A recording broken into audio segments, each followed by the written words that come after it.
Hello guys, welcome back to my YouTube channel. Seperti mana yang korang tengok atas ni. So video ni adalah untuk korang semua tengok vlog kita orang ke Sabak Bernam guys. So let's go.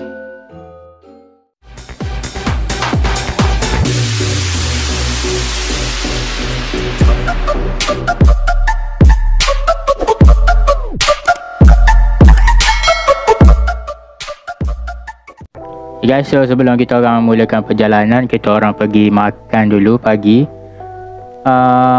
Dalam pukul, masa ni dalam pukul 9. So lepas je kita orang makan, kita orang pergi ke stesen minyak.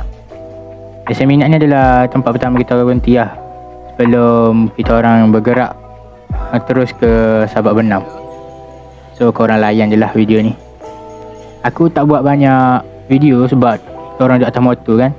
So nanti bila sampai ke Sabak Bernam baru banyak video. Dan dekat sana pun tak banyak juga aku rasa video yang aku rekod, sebab kita orang banyak takat gambar. So gambar korang boleh tengok dekat IG aku ataupun IG dekat kawan-kawan, dekat IG kawan-kawan aku. So layan je lah vlog kali ni.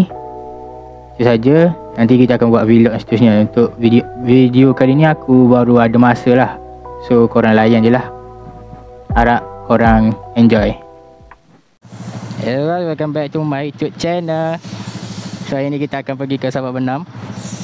So berhenti isi minyak dulu. Kaki ambil gambar video Kaki ambil video. Jangan lupa. Tapi ambil kau ni lah. Nak masuk dari YouTube. Aku kepala ni. Aku kepala ni. Ada bateri? Okay. Bateri 15. Berapa? Baik. Kita nak pergi Sabak Bernam hari ni. Bodoh tapi.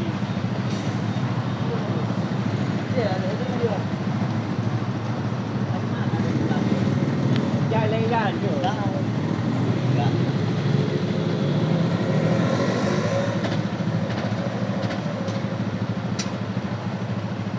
So let's go.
Guys, kita 30 km lagi nak sampai kat Chalet. Tapi kita tak boleh masuk lagi sebab pukul 2 kita check in.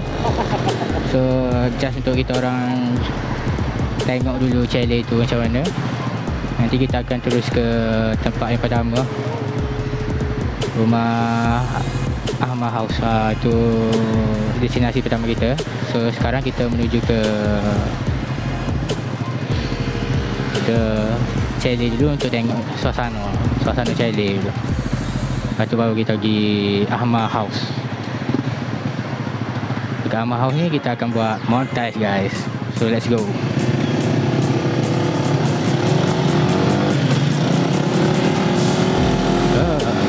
Alhamdulillah setakat ni perjalanan kita orang 3 buah motor. Alhamdulillah setakat ni berjalan dengan lancar. Alhamdulillah. So kita menuju ke chalet dulu. Let's go. Aku tak nak buat banyak video sebab nanti akan ada lagi banyak video dekat tempat-tempat yang kita orang akan pergi. So untuk video ride aku buat pendek je lah. Dan nanti aku akan tambah dengan video-video daripada sahabat-sahabat aku yang bersama dengan aku ni lah. So kita jumpa nanti dekat rumah.